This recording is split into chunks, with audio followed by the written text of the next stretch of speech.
दोस्तों आपका 18 फरवरी को कक्षा 11वीं का रसायन शास्त्र केमिस्ट्री का वार्षिक परीक्षा का पेपर है। लगातार दोस्तों मैं आपको तैयारी कराते जा रहा हूं, इसलिए दोस्तों मैंने पहले ही आपको 2 अंकी वाले, 3 अंकी वाले और 4 अंकी वाले भी महत्वपूर्ण प्रश्न आपको बताए हैं, साथ ही वस्तुनिष्ठ बताते जा रहा हूं। क्रम से वीडियो देखना चाहते हैं क्लास 11th केमिस्ट्री वार्षिक परीक्षा इंपॉर्टेंट क्वेश्चन आंसर 2025 के नाम से प्लेलिस्ट है। प्लेलिस्ट पर जाकर क्रम से वीडियो देखकर आप तैयारी कर सकते हैं। दोस्तों आज इस वीडियो में आपको 4 अंकी वाले अति महत्वपूर्ण उत्तर बताने वाला हूं। ओके, ये पार्ट 2 है, इससे पहले पार्ट 1 आ चुका है। तो पार्ट 1 में जितने भी मैंने आपको 4 नंबर वाले प्रश्न बताए हैं उनको आपको तैयार करके रखना है। साथ ही कुछ और क्वेश्चन है, 5-6 क्वेश्चन जिन्हें आपको और तैयार करके रखना है। इस वीडियो में बता दूंगा तो उन्हें भी आपको पढ़ लीजिएगा, तो आपका कंप्लीट तैयारी हो जाएगी लॉन्ग क्वेश्चन की। ओके, तो सफलता पाने के लिए हमें पहले विश्वास करना होगा कि हम कर सकते हैं, मतलब अपने आप पर क्या है, आपको आत्मविश्वास आपका जगाना पड़ेगा। ओके, आपको विश्वास रखना पड़ेगा कि मैं वास्तव में क्या है हाई स्कोर कर सकता हूं, तभी आप स्कोर करेंगे। तो सबसे पहला हमारा क्वेश्चन है, अभिक्रिया आपको ये दी हुई है क्योंकि नाइट्रोजन से आपकी क्या है ऑक्सीजन से क्रिया हो रही है, ये वाली अभिक्रिया है। तो साम स्थानांक की आपको गणना करनी है। तो साम स्थानांक की गणना किस प्रकार से होगी? तो पहले देखिए अभिक्रिया अग्रयानी सीधी सीधी अभिक्रिया हो रही है, नाइट्रोजन की ऑक्सीजन से अभिक्रिया होती है, आपका बन रहा है। प्रतिम अभिक्रिया यानी उसका उल्टा हम कर देते हैं, उसको बस उसका विपरीत लिख दिया गया है, क्योंकि साम में क्या है, साम में की अभिक्रिया यानी दोनों ओर चलती है अभिक्रिया। ओके, इसके बाद हम निकालते हैं दोनों का वेग निकालते हैं। अग्र अभिक्रिया प्रति अभिक्रिया का वेग निकाला है, फिर हमें क्या है करना है, साम स्थानांक Kc का निकाला है तो K1/K2 हो जाएगा। ओके, K1 के लिए हम बात करते हैं तो ये आपका क्या है NO है, तो आपका NO वाला रहना चाहिए। और आपका K2 के लिए हम बात करते हैं तो आपका N2 भी है, O2 भी है, तो ये आपका रहना चाहिए। ओके, तो ये आपका रहने वाला क्या है साम स्थानांक। तो Kc यहाँ क्या है, इस अभिक्रिया का साम स्थानांक है। बस थोड़ा सा फॉर्मेट में आपको लिखना है। ओके, आगे नेक्स्ट हमारा क्वेश्चन है, विलेयता गुणनफल पर एक संक्षिप्त टिप्पणी लिखिए। यानी विलेयता गुणनफल क्या है, इसके बारे में आपको बताना है। तो निश्चित ताप पर किसी विद्युत अपघट्ट के संतृप्त विलयन में उपस्थित आयनों की मूलत सांद्रताओं के गुणनफल को इस विद्युत अपघट्ट पर का उस ताप पर क्या विलेयता का गुणनफल कहते हैं। अब इसे क्या है कि Sp से प्रदर्शित करते हैं। और यहाँ आपको अब यहाँ के ये तो आपको 2 लाइन में समझा दिया गया है विलेयता गुणनफल क्या है, लेकिन इसके बाद आपको इस चीज को क्या है उसको फॉर्मेट में समझाया जा रहा है, तो इसे आपको तैयार कर लेना है। ओके, कम इंपॉर्टेंट है लेकिन आपको जरूर एक बार पढ़ के रखना है। जैसा नेक्स्ट हमारा क्वेश्चन है, पराक्साइड प्रभाव को समझाइए और वुड्स अभिक्रिया को समझाइए। ओके, कई बार पेपर में ऐसा हो जाता है कि 4 नंबर में से लॉन्ग क्वेश्चन नहीं हो रहा, तो 2-2 नंबर के 2 क्वेश्चन आपसे पूछ लिए जाते हैं, तो 4 नंबर के प्रकार से क्वेश्चन बन जाता है। तो पहले पूरे जा रहा पराक्साइड प्रभाव। ओके, तो पराक्साइड प्रभाव क्या है, असममित एल्कीन पर हैलोजन अम्लों का योग कार्बनिक पराक्साइड की उपस्थिति में मार्कोनी काप के नियम के विपरीत होता है, तो इसे हम क्या कहते हैं, पराक्साइड प्रभाव कहते हैं। ओके, तो क्या होता है आपका, इसमें आपको दोस्तों एल्कीन की क्रिया क्या है हैलोजन अम्ल से कराई जाती है और किसकी उपस्थिति में, कार्बनिक पेरोक्साइड की उपस्थिति में कराई जा रही है। तो ये आपकी जो अभिक्रिया है पेरोक्साइड प्रभाव का कहलाता है। फिर इसके बाद बुर्ज अभिक्रिया, बुर्ज अभिक्रिया को आप क्या है क्लास 12 में और अच्छे से आप पढ़ेंगे। तो इथीरिय विलयन में जब एल्किल हैलाइड को सोडियम की उपस्थिति में गर्म किया जाता है तो एल्केन प्राप्त होता है, ये आपकी बुर्ज अभिक्रिया है। तो ये आपको चीजें याद रखना है कि क्या होता है, एल्किल हैलाइड की क्रिया सोडियम की उपस्थिति में गर्म किया जाता है तो आपको क्या प्राप्त होता है, एल्केन प्राप्त होता है, बुर्ज अभिक्रिया कहलाता है। ओके, इसके बाद बहुत ज्यादा महत्वपूर्ण क्वेश्चन है, ये किसी ना किसी सेट में आपको जरूर रखा मिलेगा। जैसे मैं आपको पहले बता चुका हूँ, अब बाउ का सिद्धांत हो जाता है, आपका हुंड का नियम हो जाता है, पाउली का अपवर्जन सिद्धांत हो जाता है, हाइजेनबर्ग की अनिश्चितता का सिद्धांत। और ये 4-5 ऐसे क्वेश्चन है जो आपको क्या है जरूर देखने को मिलेंगे, इनमें से कोई ना कोई, इसलिए आपको क्या पढ़ के रखना है। तो हाइजेन की अनिश्चितता के सिद्धांत आपको एकदम रट लेना है, बाकी आपका दिया हुआ है, बस 2 लाइन का इसका मेन सिद्धांत है। तो हाइजेनबर्ग की अनिश्चितता के सिद्धांत के अनुसार इलेक्ट्रॉन जैसे गतिमान सूक्ष्म कण की स्थिति एवं संवेग का एक साथ सही निर्धारण करना असंभव है। बस ये 2 लाइन है, 2 लाइन का आपका हाइजेनबर्ग का अनिश्चित सिद्धांत है। इसमें हाइजेनबर्ग बताते हैं कि कोई भी गतिमान कण है, अब जो इलेक्ट्रॉन है, इलेक्ट्रॉन क्या है गतिमान कण होता है, तो कोई भी क्या है जो गतिमान सूक्ष्म कण है जैसे इलेक्ट्रॉन हो गया, इसकी हम क्या है सही स्थिति और संवेग निर्धारण नहीं कर सकते क्योंकि कोई गतिमान है। ओके, अगर आप क्या है कोई गाड़ी लगातार चल रही, कोई गाड़ी क्या है लगातार चल रही, ओके, अब मैं पूछूं कि आप अभी कहाँ है तो अब वो बताएगा कि मैं इस स्थान पर खड़ा हूँ। ओके, मैंने थोड़ा देर बाद फिर पूछूंगा कहाँ है तो वो दूसरे स्थान पे पहुंच जाएगा, क्योंकि लगातार गाड़ी में बैठा हुआ है तो आगे उसकी बढ़ती जाएगी, हर सेकंड उसकी क्या है जो स्थिति है बदलती जाएगी। तो सिंपल बात है, कोई भी गतिशील होती है जो चीज होती है उसको हम क्या है फिक्स उसकी स्थिति नहीं बता पाएंगे। तो यही आपका क्या हाइजेनबर्ग ने बताया कि कोई भी आपका गतिशील कोई सूक्ष्म कण है जैसे इलेक्ट्रॉन, उसकी सही से हम क्या है संवेग और स्थिति का निर्धारण नहीं कर सकते हैं, उसका निर्धारण करना असंभव है। ये आपका हाइजेनबर्ग का निश्चितता का सिद्धांत। बाकी फिर इसे थोड़ा सा और अच्छे समझा गया है, यदि इसमें एक को निश्चितता के साथ निर्धारित कर दिया जाए तो दूसरे का निर्धारण करना अनिश्चित हो जाता है। ओके, यहाँ 2 चीजों की बात होती है, एक स्थिति की एक संवेग की। यदि हम जैसे तैसे कहे एक को स्थिर कर देते हैं, एक को निर्धारण कर देते हैं, मान लीजिए मैंने कहा स्थिति का निर्धारण कर दिया तो फिर संवेग का नहीं हो पाएगा। और संवेग का अगर हमने निर्धारण कर दिया तो स्थिति का नहीं हो पाएगा, मतलब एक का अगर कर भी देते हैं तो दूसरे का क्या फिर असंभव रहता है या फिर अनिश्चित होता है। हाइजेनबर्ग ने स्पष्ट किया कि कण की स्थिति अनिश्चित, डेल एक्स तथा संवेग को क्या है डेल अनिश्चितता को डेल पी से गुणनफल प्लांक स्थिरांक को निम्न प्रकार से प्रदर्शित करते हैं। फिर उन्होंने क्या है प्लांक नीतांक बना के इन दोनों चीजों को प्रदर्शित किया है। तो ये आपको तैयार कर लेना, बाकी आप समझ गए होंगे हाइजेनबर्ग का अनिश्चितता सिद्धांत बहुत ज्यादा आसान है। ओके, पेपर में आए तो नहीं आपको लिखना है। नेक्स्ट हमारा क्वेश्चन है, इस टाइप का क्वेश्चन भी पूछ लिया जाता है, प्रीवियस में आ चुका है, तो प्रैक्टिस आपको जरूर कर लेना है। व्युत्पत्ति करना है आपको, डेल एच इक्वल टू होता है del U plus del n R T, ये आपको यहाँ इसको आपको सिद्ध करना है, ये सिद्ध करना है या व्युत्पत्ति कहा जाए तो इस प्रकार से आपका दिया हुआ है, इसकी प्रैक्टिस कर लीजिएगा। आगे देख लेते हैं।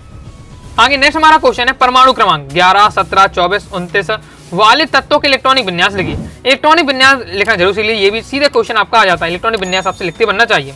ओके, तो यहाँ ये आपको कोई भी आपका परमाणु क्रमांक दे दिया है, आप सबका लिख लेंगे अगर आपसे बन जाता है। जैसे सबका यही होता है 1s2 2s2, जैसे आपका एस है, एस जो कक्षक होता है उसमें 2 ही इलेक्ट्रॉन आ सकते हैं। ओके, पी कक्षक में दोस्तों आपके कितने आपके 6 आपके आ सकते हैं। इस प्रकार से 6 आ सकते हैं। फिर एस वाला आ सकता है, तो पहले आपका 1s2 होता है, फिर 1 वाला खत्म हो जाता है, फिर दूसरा कक्षा आता है, तो फिर 2s2 होता है, 2p6 होता है, बस ये आपका खत्म हो जाता है, फिर 3 से स्टार्ट हो 3s1 हो जाता है। तो जहां तक आपको देखना है इस प्रकार से आपको सीख लेना, प्रैक्टिस कर लेना। ओके, कहाँ तक आपका जाता है।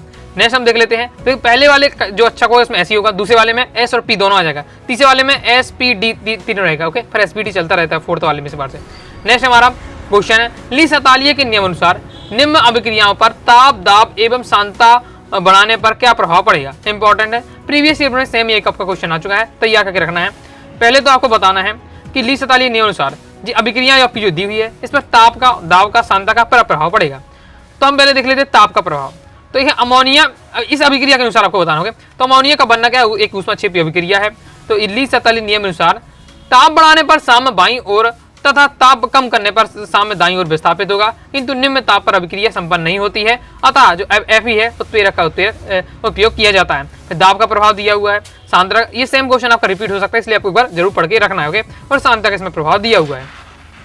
आगे नेक्स्ट हमारा क्वेश्चन है बफर विलयन, बहुत ज्यादा इंपॉर्टेंट है। बफर विलयन पर संक्षिप्त टिप्पणी लिखिए। तो बफर विलयन के बारे में जरूर आपको तैयार करके रखना इंपॉर्टेंट है और सिंपल भी है। वह विलयन जिसमें थोड़ी मात्रा में अम्ल या क्षार मिला देने से उसके पीएच मान में कोई परिवर्तन नहीं होता है, बफर विलयन कहलाता है। बफर विलयन 2 प्रकार के होते हैं, एक अम्ल प्रतिरोधक, एक क्षार प्रतिरोधक। बिल्कुल ज्यादा सिंपल है आपका। बफर विलयन कैसा विलयन है कि ऐसा विलयन है जिसमें अगर हम थोड़ा सा अम्ल मिला देते हैं या फिर थोड़ा सा क्षार मिला देते हैं तो उसका जो पीएच वैल्यू है उस पर कोई परिवर्तन नहीं होगा। ओके, मतलब उसमें थोड़ा सा क्या है अम्ल की और थोड़ा सा क्षार की अगर हम दे देते हैं तो उसका कोई प्रभाव नहीं पड़ेगा। तो ऐसा विलयन आपका क्या कहलाया जाता है, बफर विलयन कहलाता है। तो ऐसा विलयन जिस पर अम्ल या थोड़ा सा अम्ल या थोड़ा सा क्षार मिलाने पर उसका पीएच मान में कोई परिवर्तन नहीं होता है, बफर विलयन कहलाता है। 2 प्रकार के होते हैं, एक अम्ल प्रतिरोधक, दूसरा क्षार प्रतिरोधक। अम्ल प्रतिरोधक क्या है, यह दुर्बल अम्ल तथा इसके किसी प्रबल क्षार के साथ बने हुए लवण को विलयन के रूप में मिश्रित करने प्राप्त किया जाता है। मतलब अम्ल प्रतिरोधक वाला बफर विलयन कैसे प्राप्त करते हैं कि इसमें एक दुर्बल अम्ल होगा और इसके किसी प्रबल क्षार के साथ क्या है ये जो लवण बनता है वही हमारा क्या है, ये मिश्रण, ये अम्ल प्रतिरोधक वाला बफर विलयन कहलाता है। ओके, आपका एग्जाम्पल दिया हुआ है।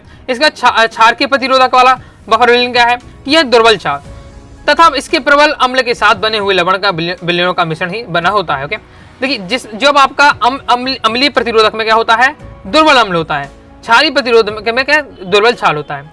तो यहाँ जैसे क्षारीय प्रतिरोधक की बात करते हैं दुर्बल क्षार है और इसके प्रबल अम्ल के साथ क्या है जो लवण बनता है, लवणों का से मिश्रण जो बनता है वही हमारा क्या है, क्षारकीय प्रतिरोध बफर विलयन कहलाता है। और अम्ल प्रतिरोधक में क्या होता है कि दुर्बल क्षार होना, दुर्बल अम्ल होना चाहिए और जबकि उसके संगत क्या होना चाहिए, प्रबल क्षार होना चाहिए। तो उससे बना जो हमारा मिश्रण होता है वो हमारा अम्लीय प्रतिरोधक कहलाता है। क्लियर है। नेक्स्ट, अब ये बहुत ही ज्यादा इंपॉर्टेंट है, हर साल ये क्वेश्चन पूछा जाता है, तो आपके किसी ना किसी सेट में ये जरूर क्वेश्चन आपको देखने को मिल जाएगा।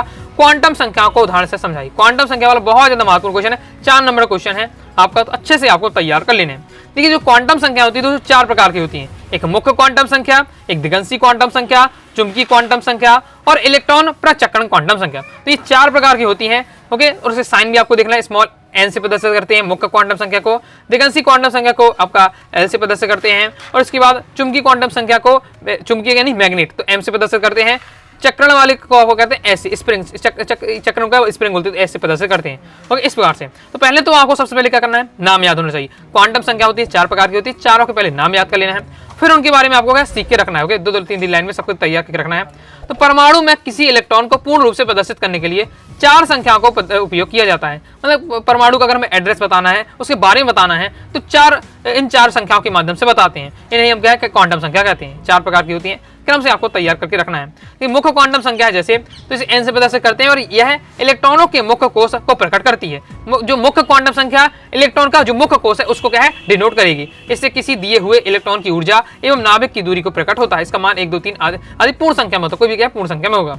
इसके बाद जैसे द्विगंशी क्वांटम संख्या, तो इसे आपका क्या है, एल से प्रदर्शित करते हैं। इसमें इलेक्ट्रॉनों का कोणीय संवेग निर्धारित एवं आकृति का ज्ञान होता है। द्विगंशी क्वांटम संख्या से क्या है, इलेक्ट्रॉन की आकृति कैसी है, उसका निर्धारण, उसका संवेग का निर्धारण कैसा है, उसको हम पता लगाते हैं। ओके, इसके मुख्य क्वांटम संख्या n पर निर्भर करता है। प्रत्येक n के लिए इसका मान क्या हो सकता है, n-1 होता है, जो क्रमशः इस पर s, p, d, f कोश में प्रकट होता है। इसके बाद चुंबकीय क्वांटम संख्या, और भी आप डिटेल से पढ़ लीजिएगा, मैं शॉर्ट में आपको बता दिया। चुंबकीय क्वांटम संख्या में क्या होता है कि यह इलेक्ट्रॉन के चुंबकीय प्रभाव को स्पष्ट करता है। चुंबकीय क्वांटम संख्या इलेक्ट्रॉन के चुंबकीय प्रभाव को क्या प्रदर्शित करता है। 2 लाइन में इतना भी तैयार कर लेते तो आपका काम हो जाएगा। इलेक्ट्रॉन प्रचक्रण क्वांटम संख्या क्या है कि नाभिक के चारों ओर घूमता हुआ इलेक्ट्रॉन अपने कक्ष में लट्टू के समान दक्षिणावर्त या वामावर्त रूप में चक्रण करता है। इसे इलेक्ट्रॉन को प्रचक्रण क्वांटम संख्या द्वारा प्रकट करते हैं। यानी जो इलेक्ट्रॉन तो घूम रहा है, तो कुछ इलेक्ट्रॉन ऐसे घूमते होंगे, कुछ इलेक्ट्रॉन ऐसे घूमते होंगे, तो किस दक्षिणावर्त घूम रहे हैं, वामावर्त घूम रहे हैं, इस बात को जो बताता है वो है इलेक्ट्रॉन प्रचक्रण क्वांटम संख्या बताता है। तो ये आपके दिए हुए हैं, तैयार के लिए बहुत ज्यादा महत्वपूर्ण है। ओके, हमेशा ये क्वेश्चन पूछा जाता है, आपके सेट में आ सकता है, इसलिए पढ़ के रखना है। पहले तो नाम याद कर लीजिएगा, नाम याद हो जाए, 2 लाइन की जो दी हुई है ओके वो तैयार कर लिया। वैसे नाम में ही राज छुपा हुआ। चुंबकीय क्वांटम संख्या इलेक्ट्रॉन के चुंबकीय प्रभाव को बताती है। चक्रण वाली क्वांटम संख्या देखो इलेक्ट्रॉन किस प्रकार से चक्कर कर रहा है, ओके, वामावर्त की दक्षिणावर्त वो उसको बताता है। ओके, मुख्य क्वांटम संख्या उसके मुख्य कक्ष के बारे में बताता है, उसके नाम में ही पूरा राज छुपा हुआ है। द्विगंशी क्वांटम संख्या क्या बताते हैं, उसके कोणीय संवेग को बताता है और साथ ही उसकी आकृति का ज्ञान देता है। बस इतना बस याद रख लिया, आपका काम हो जाएगा। इसके बाद नेक्स्ट ये क्वेश्चन ही बहुत ही ज्यादा इंपॉर्टेंट है, प्रीवियस ईयर में आ चुका है। कक्ष कक्षक में अंतर, ओके, कक्षा या कक्षक में अंतर, जैसे ऑर्बिट या ऑर्बिटल में आपके अंतर आ सकता है। पेपर में इस प्रकार से आ सकता है, आपके लिखकर ऑर्बिट और ऑर्बिटल में अंतर लिखिए, या फिर कक्षा और कक्षक में अंतर, कच्छ कक्षक में अंतर आ सकता है, या ऑर्बिट ऑर्बिटल में अंतर आ सकता है। ओके, तो बहुत ज्यादा इंपॉर्टेंट प्रीवियस ईयर में आ चुका है, तो इसे भी आपको एकदम रट के रखना है। तो कक्षा क्या होता है, नाभिक के चारों ओर का वह स्पष्ट वृत्तीय पथ जिसमें इलेक्ट्रॉन चक्कर लगाते हैं उसे हम क्या कक्षा कहते हैं।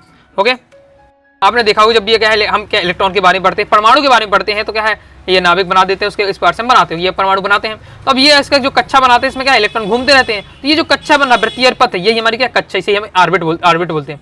और कक्षा क्या होता है, नाभिक के चारों ओर का वह त्रिविमीय क्षेत्र जहां इलेक्ट्रॉन के पाए जाने की संभावना अधिकतम होती है, कक्षक कहलाते हैं। अब जैसे ये आपका जो कक्षक क्या होता है कि देखिए हमें ये पता चलेगा कि ये जो ये वाला इलेक्ट्रॉन है, ये वाला इलेक्ट्रॉन है, ये इस वाली कक्षा में क्या घूम रहा है, ये वाली घूम रहा है, तो इस वाली कक्षा में घूम रहा है, तो ये हमें कहाँ पता चले, कक्षा के बारे में पता चलता होगा कि इस कक्षा में घूम रहा है। कक्षक क्या है, इस कक्षा में तो घूम रहा है, इस कक्षा में तो घूम रहा है सेकंड वाली कक्षा में, ओके, लेकिन उस कक्षा में भी इतने सारे स्थान है, यहाँ भी घूम सकते हैं, यहाँ भी, यहाँ भी, वहाँ उस हमें कक्षक ये बताता है कि उस समय वो क्या है, कहाँ सबसे ज्यादा घूमता रहता है, सबसे ज्यादा कहाँ वो मिलेगा, वो हमें क्या है कक्षक के बाद से पता चलता है। ओके, इसके बाद है किसी कक्षा में इलेक्ट्रॉनों का अधिकतम संख्या 2n2 होती है।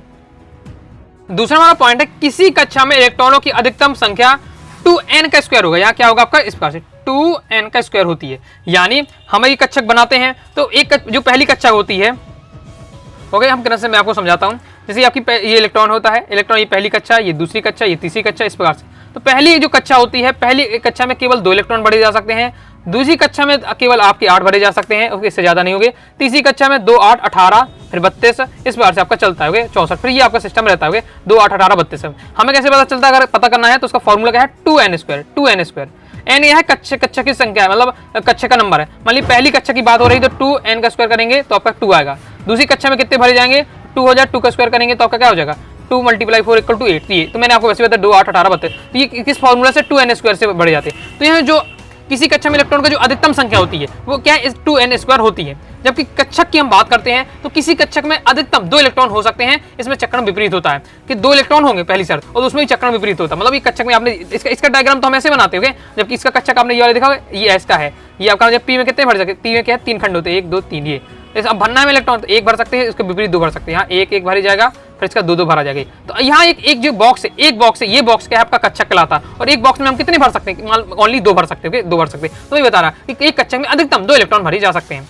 फिर यह इलेक्ट्रॉनों की समस्त द्विविमीय गति को दर्शाता है और यह इलेक्ट्रॉन की त्रिविमीय गति को दर्शाता है। द्विविमीय को क्यों? क्योंकि हमें पता चलता है किस रास्ते में घूम रहा है, ओके, इसलिए कक्षक बताता है, इसलिए द्विविमीय गति है। और त्रिविमीय गति क्यों है कि उस कक्षा में तो घूम रहा है, उस कक्षा में भी कहाँ से किस एरिया में ये सबसे ज्यादा घूमता है वो हमें कक्षक से पता चलता है। और समस्त कक्षक के क्या वृत्ताकार होते हैं। जबकि हम कक्षक की बात करते हैं तो विभिन्न कक्षकों का आकार अलग अलग होता है। अलग अलग क्यों? क्योंकि एस कक्षक है, पी कक्षक है, तो अलग अलग होते हैं। तो एस कक्षक गोलाकार होता है, पी कक्षक डंबलाकार होता है, इस टाइप से। तो ये आपका दिया, बिल्कुल मैंने बहुत ज्यादा इंपॉर्टेंट था, ओके, आसान भी है, एक बार से अगर समझ ले तो आसानी है, तो इसलिए मैंने इसमें मेहनत की है। जो इंपॉर्टेंट होते सिलेक्ट होते मैं उसको समझाने का प्रयास करता हूँ। और नेक्स्ट और लास्ट आपको और तैयार करके रखना है, मुक्त ऊर्जा क्या है। स्थिर ताप व स्थिर दाब पर सिद्ध कीजिए डेल जी इक्वल टू होता है del H minus T del S. Important इस टाइप का क्वेश्चन आ सकता है। अब मैंने आपको बता दिया तो इसे तैयार कर लेना। सॉल्यूशन में आपको दिखा देता हूँ, थोड़ा जूम करके, ये आपका दिया। तो पहले आप इसका देखिए सॉल्यूशन ये आपका दिया होगा, ऐसे इसको प्रूव किया। अब इसमें जी क्या है, एच क्या है, टी क्या है, एस क्या है, वो आपको दिक्कत होगी तो पहले वही बता जाए। एस यानी एंट्रोपी, टी यानी परमताप, एच यानी एंथैल्पी, जी यानी आपका गिब्स मुक्त ऊर्जा, ओके, इस बार से दिया होगा। तो यहाँ से आपको गिब्स हेल्महोल्ट्ज समीकरण से ये चीजें निकाली गई है, तो इसको आपको तैयार कर लेना है, इंपॉर्टेंट है, एक बार पहले देख लीजिएगा। ओके, तो इस बार से कंप्लीट हो जाता है। इस बार से दोस्तों मैंने आपको 4 नंबर वाले कंप्लीट कर दिए। पार्ट 1 में जो 4 नंबर वाला बता रहे हैं, ओके, उन्हें तैयार कर लीजिए। जो अभी मैंने आपको बताया उन्हें आपको एकदम तैयार करके रखना है। 4 नंबर वाले क्वेश्चन आपके हो जाते हैं। बाकी से पहले 2 नंबर 3 नंबर बताएं वो, ओके, और वस्तुनिष्ठ भी बताएं। क्रम से वीडियो देखना चाहते हैं तो क्लास 11 केमिस्ट्री वार्षिक परीक्षा इंपॉर्टेंट क्वेश्चन आंसर 2025 की प्लेलिस्ट है, प्लेलिस्ट में जाइएगा, क्रम से वीडियो देखकर आप तैयारी कर लीजिएगा। तो वैसे दोस्तों आपको वीडियो से भी लाइक करके सब्सक्राइब जरूर दिया। साथ ही दोस्तों टेलीग्राम चैनल, व्हाट्सएप चैनल को ज्वाइन कर लीजिएगा। कोई डाउट आता है कमेंट बॉक्स में आप जरूर पूछिएगा। मिलते हैं नेक्स्ट वीडियो में, तब तक के लिए बाय बाय।